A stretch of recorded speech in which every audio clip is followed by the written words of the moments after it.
Legends Forever with Smriti.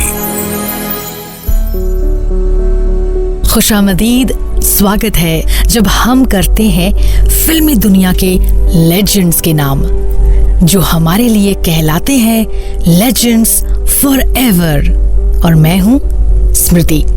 आज जिन महान कलाकार की चर्चा हम करने वाले हैं, उनका जन्म क्रिसमस के दिन 1919 में लखनऊ में हुआ था। जिनके बातों में थी शायरी की खुशबू, जिनके गानों में था एक शाही अंदाज, वो और कोई नहीं हुजूर है the one and only Naushad साहिब। दीदे अश्कबार लेके चले, दीदे अश्कबार लेके चले, हम तेरी यादगार लेके चले। वाह, बहुत अच्छा था। दीदे अश्कबार लेके चले, दीदे अश्कबार लेके चले, हम तेरी यादगार लेके चले। ख्वाहिशे दीद लेके आए थे, ख्वाहिशे दीद लेके आए थे, ख्वाहिशे दीद लेके आए थे, हसरते इंतजार लेके चले। बहुत अच्छा था नौशाद। क्या बात है। बहुत गरीबी में चल रही थी इनकी जिंदगी, तो 17 साल की उम्र में लखनऊ से बोरिया बिस्तर समेटा और अपने सपनों का पीछा करते हुए पहुंच गए बंबई। चलिए सुनते हैं नौशाद की शुरुआती दिनों के सफर की कहानी उन्हीं की ज़बानी। सन 1937 की बात है, जिस वक्त मैं बंबई हाजिर हुआ। उस वक्त मुझे कोई नहीं जानता था सिवाय एक हस्ती के, जिसका नाम अब्दुल अलीम नामी। वो कुल्लावा में रहा करते थे। मुझे उन्हीं के घर में पनाह मिली थी। और फिल्म कंपनी, सारी के सारी फिल्म कंपनियां दादर पे हुआ करती थी, तो मैं वहां से पैदल आया जाया करता था। मुफलिसी का ये आलम था कि अगर एक आना जेब में होता था तो मैं ये सोचकर ट्राम पर नहीं बैठता था कि रात को इस एक आने से रोटी खा लूंगा, पेट भर लूंगा। गरज ये सिलसिला काफी दिनों तक जारी रहा।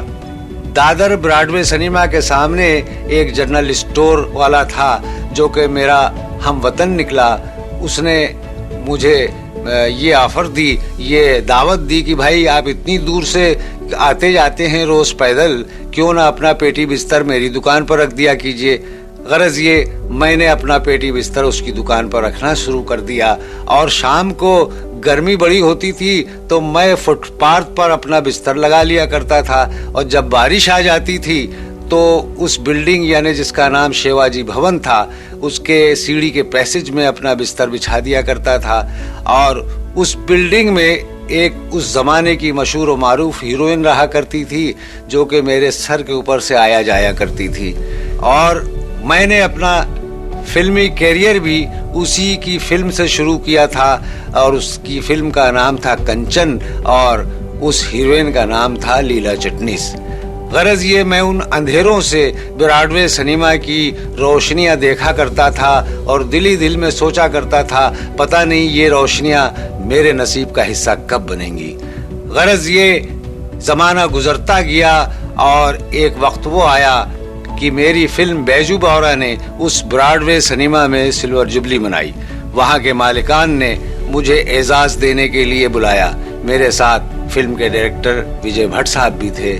जब मुझे हार और फूलों से नवाजा गया तो मैं उस सिनेमा की बालकनी पर आया और सामने की फुटपाथ पर मैंने नजर डाली। मैं आपदीदा हो गया। विजय भट्ट साहब कहने लगे, भाई यहाँ आप खड़े हैं, अंदर आइए, लोग इंतजार कर रहे हैं, क्या देख रहे हैं आप? तो मैंने कहा, विजू भाई वो फुटपाथ को देख रहा हूँ। उस फुटपाथ से यहाँ आने में मुझे 16 साल लगे। वाकई ये एक ऐसी सीख है जो शायद हम में से बहुतों को लेनी चाहिए। खैर, नौशाद साहिब ने हिंदी क्लासिकल की पढ़ाई की कुछ ऐसे दिग्गजों के पास, उस्ताद गुरबत अली, उस्ताद यूसुफ अली और उस्ताद बब्बन साहिब। और जब भी नौशाद से हमारे देश के शांति के लिए 2 शब्द कहे जाने की आवेदन की जाती थी, तो क्या कहते थे नौशाद साहिब? तो जब मुझसे कहा गया कि इस मौजू पर आप भी कुछ कहिए, तो मैंने कहा, देखिए मेरा ताल्लुक़ मौसीकी से, म्यूज़िक से है। बहरहाल आपने फरमाया है तो मैं ये अर्ज़ करूँगा कि एक हरि भजन अरसे दराज से सुनता आ रहा हूँ। मैंने अयोध्या में, मथुरा में, काशी में हर जगह सुना हुजूर। और वो हरि भजन मोहम्मद रफ़ी ने गाया, मोहम्मद शकील ने लिखा, नौशाद अली ने बनाया। मन तरपत हरि दर्शन को आए। दिल जीत लिया नौशाद साहिब ने इस शांति के पैगाम के साथ। न हम बदले न तुम बदले हो, लेकिन नहीं जो दरमिया वो चीज क्या थी। जब तलक कैद में तकदीर पे हम रोते थे, आज टूटी हुई जंजीर पे रोना आया। आज टूटी हुई जंजीर पे रोना आया। तो बात 1930s की है, जब इंडिया में टॉकीज आया। मतलब ऐसी फिल्में जिसमें एक्टर्स की बातों को सुना भी जा सकता था, उनके परफॉर्मेंस को देखने के साथ साथ सहज भाषा में कहे तो साइलेंट फिल्मों का हुआ खात्मा। तब नौशाद ने इन फिल्मों में म्यूजिक का जुड़ाव स्टोरी लाइन के साथ देखा तो बड़े प्रभावित हुए और यंग नौशाद अपने माता पिता के खिलाफ जाकर थिएटर ज्वाइन किया और इस तरह वो मुंबई आ पहुंचे।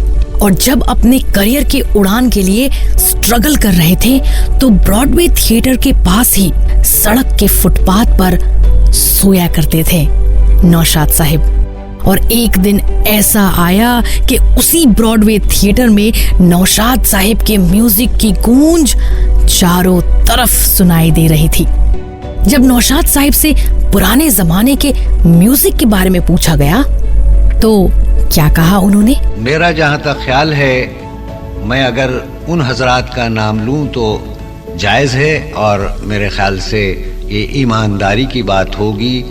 जो हमारे राहबर या जन्मदाता थे इस संगीत के, उनका नाम लेना ज़रूरी मैं समझता हूँ। जैसे कि सबसे पहले आरसी बोराल साहब। आरसी बोराल साहब ने संगीत को एक नया जन्म दिया हमारी फिल्मी दुनिया में। वरना पहले ज़माने में जो पिक्चरें बनती थी मेरे बचपन में, तो मैं देखता था कि संगीत की कोई ख़ास शक्ल नहीं होती थी। एक 2-4 साज बजते थे या गाना नाटक के स्टाइल का हुआ करता था। लेकिन बोराल बाबू ने ऑर्केस्ट्रा जिसे कहते हैं उसको उन्होंने जन्म दिया और इतना संवारा कि मैं आपसे क्या अर्ज करूं। बोराल बाबू को मैं राहबर समझता हूं, जिन्होंने उंगली पकड़ के हम लोगों को चलना सिखाया। मैं उनको एक गुरु और एक राहबर का दर्जा देता हूं। अभी साजे दिल में तराने बहुत है, अभी जिंदगी के बहाने बहुत है। ये सभी शायरियां नौशाद साहिब की ही तो लिखी हुई है। वैसे नौशाद साहिब बहुत सारे म्यूजिक कंपोजर से प्रेरणा लेते थे। उनमें से सबसे ऊपर जिनका नाम आता था वो थे कलकत्ता के रहने वाले पंकज मलिक साहिब। चलिए सुनते हैं पंकज मलिक के बारे में खुद नौशाद साहिब से। पंकज बाबू ने फिल्मी दुनिया में रविंद्र संगीत को मुतारिफ कराया और खुद बहुत अच्छे गायक थे। उनकी पहली फिल्म मुक्ति जब मैंने देखी तो उसी वक्त ये एहसास हुआ कि इन्होंने एक अलग रास्ता बनाया है साहब। और ये भी सही बात है कि संगीत में नए नए तजुर्बे उन्होंने किए। जैसे कि फिल्म धरती माता में उन्होंने एक नया तजुर्बा किया था। उस वक्त हम लोगों को उसका इल्म भी नहीं था, जिसको काउंटर मेलोडी कहते हैं। ओब्लिगाटो यानी उसका मकसद ये कि एक धुन या एक अंतरा या एक आस्ताई एक सिंगर गा रहा है और उसके पीछे दूसरी आवाज या एक मखसूस साज उसको यानी काउंटर मेलोडी यानी उसके इर्द गिर्द घूम रहा है। खास तौर से ये चीज उन्होंने नुमाया की थी और ये आवाम से मुतारिफ कराया था उन्होंने इस चीज। और सिर्फ पंकज मलिक ही नहीं, नौशाद साहिब ने जहां एक तरफ अनिल बिस्वास से इंस्पिरेशन ली, अनिल बिस्वास साहब अच्छा संगीत दिया उन्होंने, नाकाबिले फरामोश संगीत उन्होंने दिया, आज तक लोग भूल नहीं पाए हैं। वो हमारे गुरु की हैसियत वो भी रखते हैं। उन्होंने भी नए नए रास्ते दिखाए हम लोगों को। वहीं उन्होंने खेमचंद प्रकाश से भी बहुत कुछ सीखा। फिर उसके बाद हमारे दूसरे गुरु जैसे कि खेमचंद प्रकाश जी, उनके साथ में असिस्टेंट भी रहा और उन्होंने मुझे म्यूजिक डायरेक्टर बनने के लिए बड़ी दुआएं दी और बड़ी हिम्मत अफजाई फरमाई उन्होंने। और हमेशा वो ये कहते थे कि बेटा वक्त का इंतजार करो, वो वक्त आएगा और वो जरूर आएगा कि तुम म्यूजिक डायरेक्टर बनोगे। खूबसूरत, बेहतरीन, जबरदस्त, जिंदाबाद, यही सारे तारीफों के शब्द मेरे जहन में फिलहाल आ रहे हैं जब भी हम नौशाद के बारे में सोचते हैं। बैजू बावरा, जब इस फिल्म का 1952 में ब्रॉडवे थिएटर में प्रीमियर हुआ था, तब नौशाद साहिब टूट टूट कर रो रहे थे। विजय भट्ट ने उनसे पूछा कि क्या बात है, क्यों रो रहे हो? तो उन्होंने बताया, जैसा कि हमने सुना भी नौशाद साहिब से, कि इस जगह तक पहुंचने के लिए नौशाद को पूरे 16 साल लग गए। जब नौशाद साहिब से पूछा गया कि उन्होंने शुरुआत की थी उस जमाने में, तो उस समय का म्यूजिक का माहौल कैसा हुआ करता था? क्या कहा नौशाद साहिब ने? साहब, उस वक्त दो तरीके हुआ करते थे। एक तो ये होता था कि डायरेक्ट रिकॉर्डिंग, मतलब ये होता था कि कैमरा भी चल रहा है और हीरो गा भी रहा है और म्यूजिशियन बजा भी रहे हैं, तो वो एक डायरेक्ट रिकॉर्डिंग होती थी और एक प्लेबैक भी उस वक्त आ चुका था। लेकिन साहब, ये जो डायरेक्ट रिकॉर्डिंग होती थी उसमें ये समझिए कि जिस रोज कभी आउटडोर में कहीं रिकॉर्डिंग होती थी तो म्यूजिशियन हमारे घर वालों से विदा लेकर जाते थे कि भाई दुआ करना, पता नहीं क्या हमारे साथ गुजरे, क्योंकि कहीं आउटडोर में जब गाना होता था तो साहब फर्ज कीजिए हीरोइन कपड़े धो रही है कहीं तालाब के किनारे, तो अब वहाँ जगह देखी जाती थी कि म्यूजिशियंस कहाँ बिठाए जाए। कोई पेड़ पर लटकाया जाता, कोई पहाड़ की चोटी पर खड़ा, कोई दरख्त की जड़ में बिठाया जाता था। फर्ज कीजिए गाने वाले ने ये शिकायत की कि साहब हमें ताल नहीं मिल रही है, तो कुछ म्यूजिशियनों को सामने कैमरे के बिठा के और उनकी कमर में दरख्त की शाखें की अगर वो हिलेंगे तो लगेगा कि हवा से दरख्त हिल रहे हैं, तो अजीब तमाशा होता था। तो साहब वो हक हलाल का पैसा मिलता था। और 1940s से लेकर 1950s तक में जाने माने सिंगर गुलाम मुस्तफा दुरानी, जिनकी हिट फिल्मों में से कुछ एक थी दिलरुबा, हम सब चोर हैं और एक थी लड़की, शायद आपको पता ना हो, पर मोहम्मद रफी जैसे महान सिंगर GM दुरानी को अपना आइडॉल मानते थे। दुरानी साहिब के बारे में क्या कहते हैं नौशाद? GM दुरानी साहब वो हमारे साथ असिस्टेंट भी रहे कारदार प्रोडक्शन में, शारदा फिल्म में, स्टेशन मास्टर में मैं उनको पहली दफे ले गया था। बड़े ही अच्छे इंसान GM दुरानी साहब की जैसी घुली हुई आवाज, जिसको हम मेलोटोन कहते हैं, बहुत कम लोगों में पाई जाती और मेरे ख्याल से दुरानी साहब को लोग कभी भुला नहीं सकते। और साहिब उस जमाने के एक्टर श्याम कुमार, जिनको जॉनी मेरा नाम और दुलारी जैसे फिल्मों के लिए जाना जाता था, एक सिंगर भी रहे थे। चलिए सुनते हैं नौशाद साहिब के ज़बानी श्याम कुमार की कहानी। बहुत से लोगों को ये गलतफहमी अभी तक है कि शायद वो जो हीरो थे श्याम कुमार मरहूम, उन्होंने ही गाना गाया, लेकिन श्याम कुमार एक दूसरा लड़का था। हमारे म्यूजिक रूम में जब मैं कारदार प्रोडक्शन में था, म्यूजिक रूम में ये काम करते थे और गाने का बड़ा शौक था, तो मैंने इनको सिखाया और एक वक्त आया कि मैंने इनसे फिर प्लेबैक गाना गवाया। और ये गाना तू मेरा चांद, ये श्याम कुमार वो लड़का है जो बाद में फिल्मों में विलेन का काम भी किया है। तो ये बात यहाँ साफ हो जाती है कि ये वो श्याम कुमार हीरो ने नहीं गाया था, बल्कि ये श्याम कुमार विलेन ने गाया था ये गाना। ये दुनिया हकीकत की कायल नहीं, फसाने सुनाओ, फसाने बहुत है। 1940 की फिल्म शारदा से नौशाद को लोग जानने पहचानने लगे, जहां उनकी मुलाकात हुई 13 साल की नन्ही सिंगर सुरैया से, जिन्होंने मेहताब के लिए गाने गाए थे। सुरैया को फिल्मों में लाने वाले और कोई नहीं, नौशाद साहिब ही तो थे। जी हाँ, चलिए सुनते हैं नौशाद साहिब की ज़बानी सुरैया की कहानी। वो बच्ची थी, उस वक्त स्कूल में पढ़ती थी, तो मैं उनको लेके आया और एक फिल्म बन रही थी, नई दुनिया उसका नाम था, और कारदार साहब उसके डायरेक्टर थे। उसमें एक बच्चे का गाना था, बूट करूं मैं पॉलिश, बूट पॉलिश वाले का गाना था। तो मैंने सुरैया को वो गाना सिखाया, बच्ची थी उस वक्त, तो स्टूल पर खड़ा करके वो गाना इनको गवाया मैंने।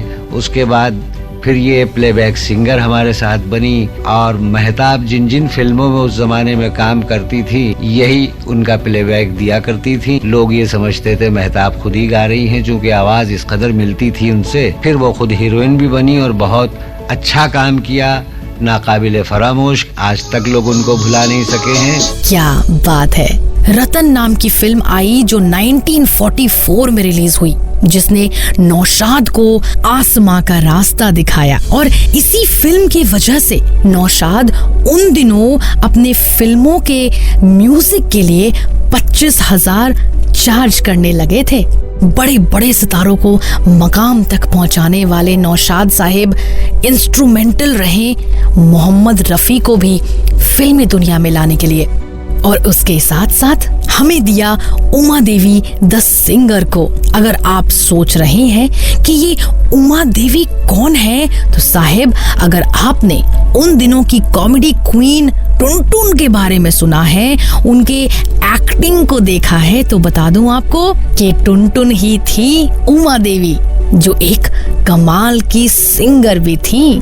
चलिए सुनते हैं टुनटुन की कहानी नौशाद साहिब से। उमा देवी दिल्ली से आई, एक जमाना था जब बेचारी बहुत ही शौक और ज़ौक लेकर आई कि मैं गाना गाना चाहती हूँ। तो मैंने इनको कारदार प्रोडक्शन में नौकर रखवाया था, और सब 300 रुपए महीने पर इनको वहाँ मुलाजमत दिलवाई थी, ये कहकर कि भाई इनसे हम गाना गवाएंगे। तो हम ट्रेनिंग देते रहे, और पहला गाना उन्होंने फिल्म नाटक में एक गाया। फिर इनका गाना जो बहुत ज़बांज़द हुआ, फिल्म दर्द का गाना, अफसाना लिख रही हूँ दिले बेकरार का। मदर इंडिया, बैजू बावरा, शाहजहां, दर्द, दिल लगी, दुलारी, अनोखी अदा, बरसात, अंदाज और मुगले आजम जैसे बेहतरीन फिल्मों के लिए कंपोज करने वाले नौशाद साहिब ने कुछ 67 फिल्मों के लिए कंपोज किया, और 1972 में गुलाम मोहम्मद के इंतकाल के पहले पाकीज़ा भी कंप्लीट की। गाने ऐसे कि बस दिल से वाह साहिब निकल जाए।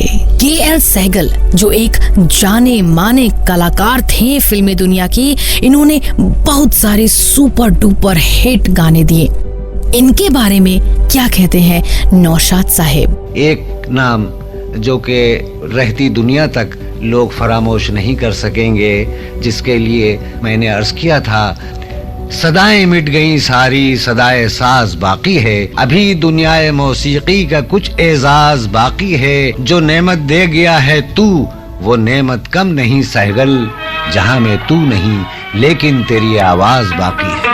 नौशाद साहिब ऐसे पहले म्यूजिक कंपोजर थे जिन्होंने फ्लूट और क्लैरिनेट, सितार और मैंडोलिन का इस्तेमाल एक साथ किया अपने संगीत में। इसके साथ साथ उनका नाम उन संगीतकारों में भी शुमार है जिन्होंने सॉन्ग मिक्सिंग को इंट्रोड्यूस किया, और इंट्रोड्यूस किया प्लेबैक सिंगिंग में आवाज और म्यूजिक की रिकॉर्डिंग अलग अलग करने का तरीका। जब उन दिनों नौशाद साहिब से म्यूजिक इंस्ट्रूमेंट के गीतों में इस्तेमाल को वेस्टर्नाइजेशन होने के बारे में पूछा गया, तो क्या कहा था नौशाद साहिब ने? हमारा जैसे ये साजो सामान था, नकारा था, ताशा था, छारंदा, टुग्गी तरंग, तबला तरंग, जल तरंग, मृदंगम, पखावज, ये तमाम चीज़ें आज नापैद होती जा रही हैं, इसलिए कि जो बाप बजाते थे इन चीज़ों को, इन साज़ों को, वो मरते वक्त अपने बच्चों को वसीयत कर गए कि बेटा ये ना सीखना वरना तुम्हें रोटी नहीं मिलेगी। इसलिए कि आजकल विदेशी संगीत और विदेशी साज़ों का ज़्यादा ज़ोर शोर है, तो तुम भी कोई वायलिन सीख लेना, गिटार सीख लेना, कौंगा बांगा सीख लेना। तो आज हमको अगर सुरमंडल या संतूर, सारंगी, कोई ऐसी चीज़ या अच्छा फ्लूटिस्ट चाहिए होता है तो हमें ढूंढना पड़ता है, इसलिए कि जो एक्सपर्ट, इसके माहिर, उन लोगों ने अब बाहर जाना शुरू किया। अमेरिका, लंदन, इन जगहों पर उनकी कदर हो रही है। वहाँ के लोग, अमेरिकन्स, यूरोपियंस, हमारे साजों को सीख रहे हैं और कहते हैं इसमें, आपके संगीत में, भारतीय संगीत में आत्मा की बात है। हमारा संगीत जो है इसमें शरीर डोलता है, आपके हिंदुस्तानी संगीत में आत्मा डोलती है। मेरे गम को समझ ना सका कोई, मुझको आदत है मुस्कुराने की। मुगले आजम फिल्म के संगीत कुछ ऐसे बनाए नौशाद साहिब ने कि पूरे देश के सामने प्यार की एक नई परिभाषा रख दी। ऐसी कहानी लिख दी कि प्यार के चाहने वाले प्यार भी करे, मोहब्बत भी करे और हक से करे। दादा साहेब फाल्के अवार्ड से नवाजे गए नौशाद 1981 में अपने लाइफ टाइम कंट्रीब्यूशन के लिए इंडियन सिनेमा में खुद के साथ साथ बाकी के टैलेंटेड सिंगर्स को भी आगे बढ़ाने वाले नौशाद साहेब ने क्या कहा था नए उभरते हुए सिंगर्स के बारे में? चलिए सुनते हैं। मैं ये अर्ज करना चाहूँगा कि और बहुत से गायक जिन्होंने मेरे साथ गाना गाया, जिनके लिए ये कहना दुरुस्त होगा, मुझे कोई झिझक महसूस नहीं होती कि उन सब ने मेरे साथ गाना गाकर मेरी इज्जत अफजाई की, बल्कि शायद उनको मुझसे कुछ ना मिला होगा।